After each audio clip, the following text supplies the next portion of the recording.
que nos revendications, c'est principalement le gel de nos salaires depuis plus d'une dizaine d'années.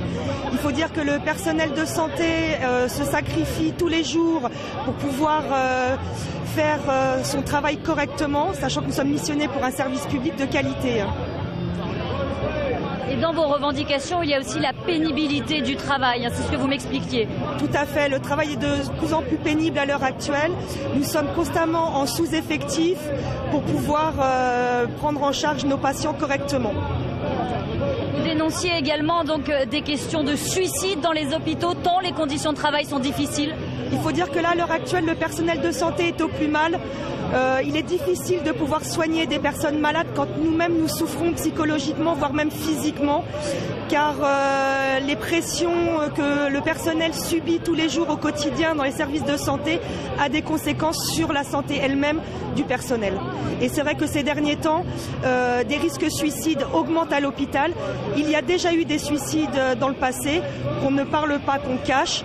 À l'heure d'aujourd'hui, avec le suicide de ce médecin à l'HEGP, fait en sorte que ça puisse ressortir au niveau de la presse. Ce que vous m'expliquiez aussi, c'est que vous avez été donc mis sous les projecteurs lors des attentats de Paris. On a dit que vous étiez des héros, et là vous vous sentez oublié, vous sentez une sorte de paradoxe aujourd'hui. Alors c'est une belle mascarade, parce que oui, le personnel a été des héros, puisqu'ils sont venus d'eux-mêmes se rendre sur leur lieu de travail pour aider les collègues sur place, pour recevoir les patients, enfin recevoir les blessés pour pouvoir les soigner.